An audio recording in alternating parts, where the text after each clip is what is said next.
Assalamualaikum warahmatullahi wabarakatuh. Perkenalkan, nama saya Adri Bilwanto, NIM 211999002. Saya adalah mahasiswa program Magister Universitas Negeri Padang, Fakultas Ilmu Keolahragaan, jurusan Pendidikan Olahraga. Pada hari ini, kita akan membahas tentang model dan desain pembelajaran PJOK. Kajian lebih rincinya, kita akan membahas tentang pengertian, tujuan, dan manfaat dari model dan desain pembelajaran PJOK.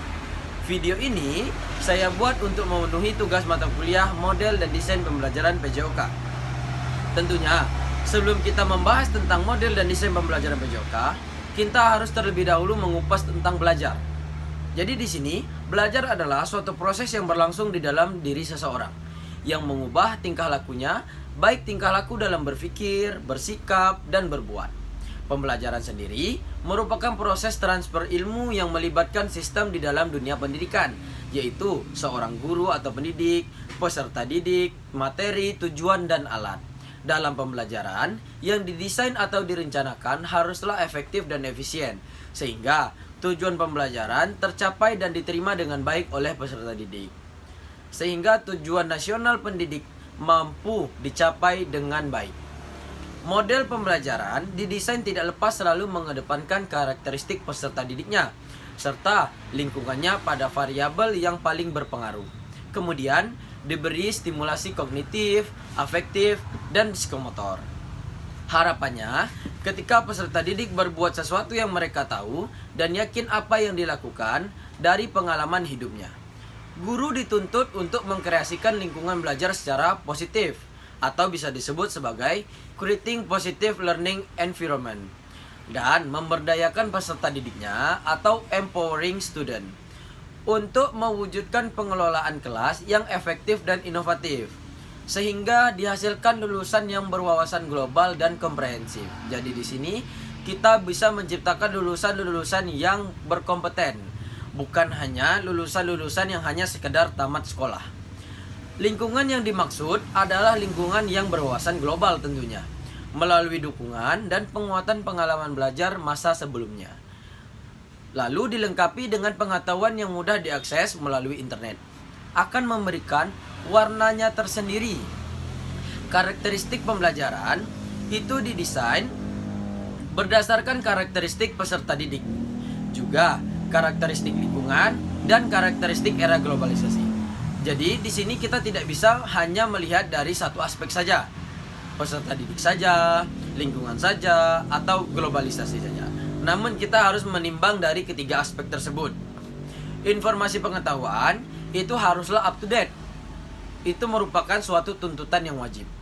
Pemilihan strategi berwawasan global menjadi keharusan. Perubahan yang cepat dari dinamisnya karakteristik perubahan dunia ini harus disikapi oleh guru dengan arif dan diiringi dengan kecerdasan dan keterampilan. Kenapa? Agar dapat memberi kemanfaatan bagi peserta didik. Terlebih, kebutuhan di masa depan bagi peserta didik adalah realita yang akan mereka hadapi ke depannya.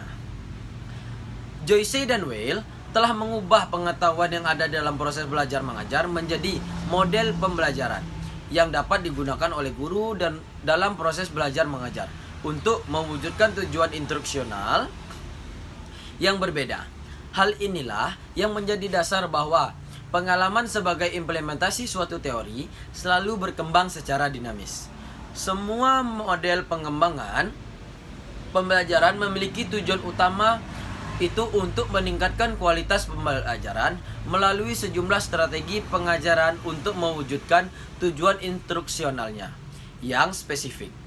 Strategi pengajaran ini menunjukkan bahwa tidak ada satu cara terbaik untuk mengajarkan segalanya.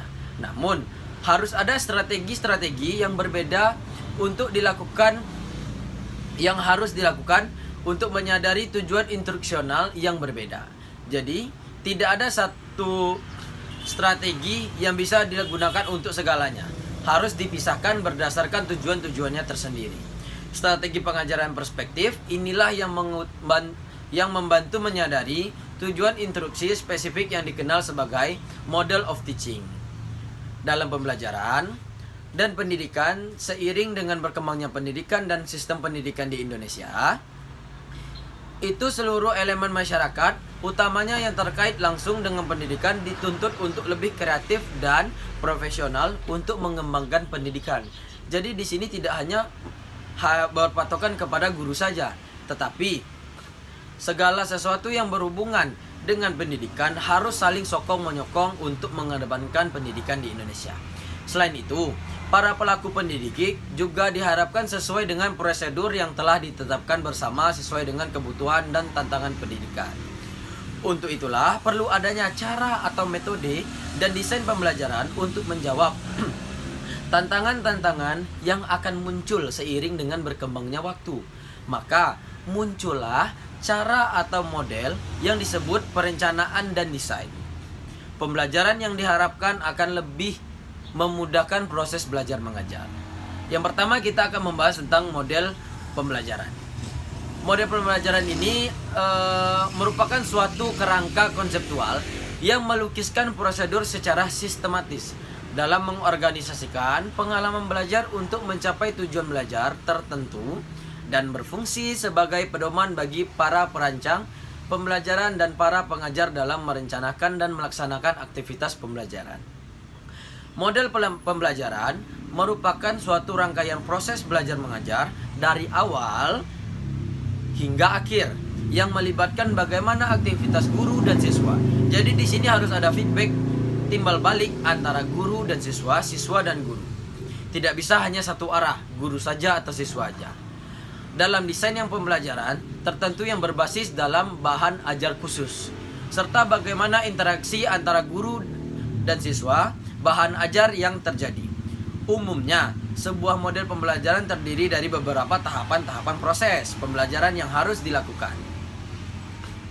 Model pembelajaran sangat erat kaitannya dengan gaya belajar peserta didik, atau sering disebut sebagai learning style, dan gaya mengajar seorang guru, atau teaching style. Lalu keduanya ini dapat kita singkat menjadi SOLAT, Style of Learning and Teaching.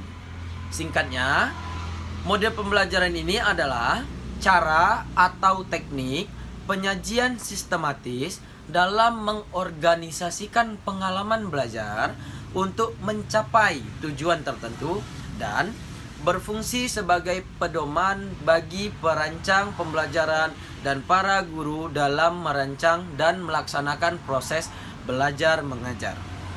Untuk tujuannya, model pembelajaran dirancang untuk tujuan tertentu.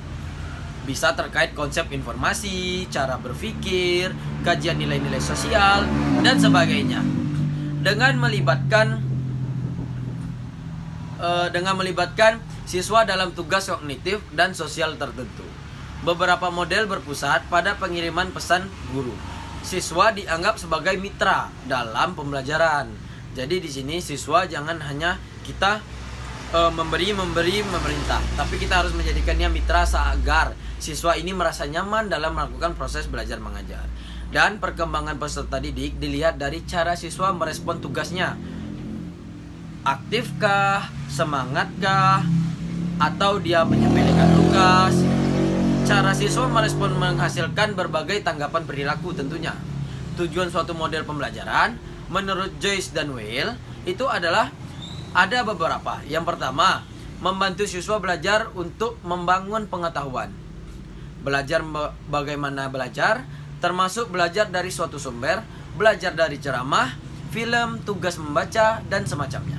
Lalu yang kedua, model pembelajaran dirancang untuk meningkatkan kemampuan siswa dalam memproses informasi agar lebih baik, termasuk metode untuk menyajikan informasi agar siswa dapat belajar dan mempertahankannya dengan lebih efektif. Jadi tidak hanya pembelajaran ini didapat lalu dilupakan, masuk telinga kiri, keluar di telinga kanan. Harus dapat dipertahankan siswa dengan efektif. Mengoperasikannya lebih konseptual lagi. Sistem yang membantu menghafal dan mengajar siswa mengumpulkan dan mengorganisasikan informasi secara konseptual. Dan untuk mengajarkan siswa menggunakan metode dengan disiplin. Oke? Untuk terlibat dalam penalaran kausalitas dan menguasai konsep. Lalu untuk manfaat dari model pembelajaran ini lagi.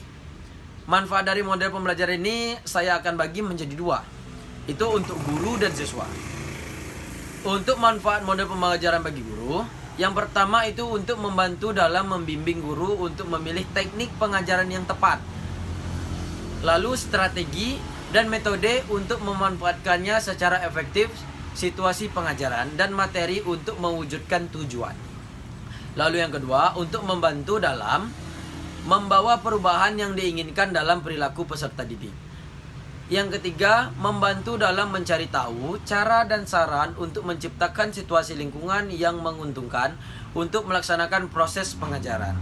Yang keempat, membantu dalam mencapai interaksi guru-murid yang diinginkan selama proses belajar mengajar. Yang kelima, membantu dalam pembangunan kurikulum atau isi kursus. Lalu membantu dalam pemilihan bahan ajar yang tepat untuk mengajar kursus persiapan atau kurikulum. Lalu membantu dalam merancang kegiatan pendidikan yang sesuai. Selanjutnya membantu prosedur materi untuk menciptakan materi dan sumber belajar yang menarik dan efektif. Lalu merangsang pengembangan inovasi pendidikan yang baru. Lalu yang terakhir, membantu dalam pembentukan teori pengajaran. Mungkin ada manfaat-manfaat yang belum saya sampaikan, itu bisa kita rasakan sendiri, atau kita mungkin memperoleh informasi dari media bacaan lain, dari artikel, jurnal, dan buku-buku lainnya. Untuk siswa, manfaat model pembelajaran ini saya akan memberikan contoh dalam 6 manfaat. Yang pertama itu untuk membantu mengembangkan kekuatan imajinasi para siswa. Yang kedua, membantu perkembangan kekuatan penalaran siswa ini. Yang ketiga, membantu siswa untuk menganalisa sesuatu secara sistematis. Lalu yang keempat, memelihara siswa secara aktif terlibat dalam aktivitas kelas. Yang kelima, ini untuk membantu dalam membuat para siswa menjadi pengamat yang baik. Yang terakhir, ini untuk membuat siswa sibuk di kelas. Jadi itu saja tadi manfaat-manfaat yang dirasakan oleh siswa. Mungkin ada manfaat-manfaat yang bisa kita temui, namun belum saya sampaikan. Lalu desain pembelajaran atau desain pembelajaran ini bisa disebut diambil dari istilah bahasa Inggris atau desain, yang berarti perencanaan atau rancangan. Ada pula yang mengartikan dengan persiapan. Di dalam ilmu manajemen pendidikan atau ilmu administrasi pendidikan, perencanaan disebut dengan planning. Lalu yaitu persiapan menyusun suatu keputusan berupa langkah-langkah penyelesaian suatu masalah atau pelaksanaan suatu pekerjaan yang terarah pada pencapaian tujuan tertentu. Sering terjadi di beberapa kasus, istilah pengembangan sistem instructional system development, dan desain instruksional design sering dianggap sama, atau setidaknya tidak dibedakan secara tegas di dalam penggunaannya. Meskipun menurut para ahli, katanya ada perbedaan antara desain dan pengembangan. Kata desain berarti membuat sketsa atau pola outline atau rencana pendahuluan. Sedangkan pengembangan berarti membuat tumbuh secara teratur untuk menjadikan sesuatu lebih besar, lebih baik, lebih efektif, dan sebagainya. Lalu untuk tujuan dari desain ini itu untuk tujuan desain pembelajaran tersendiri mencapai solusi terbaik dalam memecahkan masalah dengan memanfaatkan sejumlah informasi yang dimiliki. Menurut Morrison, Ross dan Kemp-nya ketinggalan, terdapat 4 komponen dasar yang dalam perencanaan desain pembelajaran. Itu yang pertama adalah untuk siapa program ini dibuat dan dikembangkan. Ini perlu diperhatikan, yaitu adalah karakteristik siswa dan peserta didiknya. Bagaimana karakteristiknya? Kita harus melihat untuk siapa ini dibuat. Lalu, Anda ingin siswa atau peserta ajar mempelajari apa? Apa tujuannya? Apa sih tujuan ini dibuat? Lalu isi pembelajaran seperti apa yang paling baik dipelajari? Ini merupakan strategi pembelajaran. Jadi apa saja yang ingin siswa pelajari, kiat-kiatnya itu bisa dimasukkan. Lalu bagaimana cara Anda untuk mengukur hasil pembelajaran yang telah dicapai? Ini adalah merupakan prosedur dari evaluasi, entah itu dari ujian, melalui tes, dan lain-lainnya. Intinya untuk mengukur seberapa berhasil dan seberapa paham siswa terhadap proses belajar mengajar yang sudah kita lakukan. Untuk fungsi dari desain pembelajaran, ini untuk meningkatkan kemampuan pembelajaran, yaitu instrukturnya, guru, dan dosen, dan lain-lain. Lalu untuk menghasilkan sumber belajar, mengembangkan sistem belajar mengajar, mengembangkan organisasi menjadi organisasi belajar sebagai petunjuk arah dan kegiatan dalam mencapai tujuan, sebagai pola dasar dalam mengatur tugas dan wewenang bagi setiap unsur, sebagai pedoman kerja bagi setiap unsur dan baik unsur guru maupun murid, sebagai alat ukur yang efektif atau tidaknya suatu pekerjaan sehingga setiap saat diketahui ketetapan dan keterlambatan suatu kerja. Untuk bahan penyusunan data agar terjadi keseimbangan kerja serta menghemat waktu pastinya, tenaga, alat, dan biaya. Itulah kenapa metode dan desain ini diciptakan. Lalu untuk manfaat, selain untuk menghemat waktu, tenaga, alat, dan biaya tadi, manfaat lainnya itu untuk menilai pengajaran atau keadaan siswa. Artinya di sini pengajaran dinilai berhasil apabila seorang siswa telah ditentukan ketercapaian tujuan-tujuan pengajaran oleh siswa menjadi indikator keberhasilan sistem pengajaran yang dirancang sebelumnya. Lalu untuk membimbing siswa belajar, tujuannya itu untuk memberi arah, acuan, dan pedoman bagi siswa dalam kegiatan-kegiatan belajar. Dengan demikian, guru dapat merancang tindakan-tindakan apa yang harus dilakukan untuk mengarahkan siswa mencapai tujuan pengajarannya. Lalu, sebagai kriteria untuk merancang pelajaran. Jadi di sini merupakan dasar dalam memilih dan menetapkan materi pelajaran. Baik ruang lingkupnya, menentukan kegiatan-kegiatan yang perlu dilakukan untuk mencapai tujuan, memilih alat sumber, serta merancang prosedur penilaian. Lalu menjadi media untuk mengkomunikasikan dengan rekan-rekan guru lainnya. Berdasarkan tujuan-tujuan pengajaran yang telah ditetapkan, maka seorang guru dapat melakukan komunikasi dengan rekannya tentang apa yang hendak dicapai dan apa sih tujuan pembelajarannya, pengembangan kemampuan guru atau dosen, lalu pengembangan sumber belajarnya, pengembangan sistem pembelajaran, serta pengembangan organisasi. Mungkin itu yang dapat saya sampaikan tentang pengertian, tujuan, dan manfaat dari sistem dari model dan desain pembelajaran. Semoga video ini dapat bermanfaat bagi para pendengar, penonton, dan para guru, dosen, ataupun mahasiswa lainnya. Dan jika video ini ditonton seorang murid, semoga dapat dipahami bahwa menjadi seorang guru bukanlah sebuah tugas yang mudah.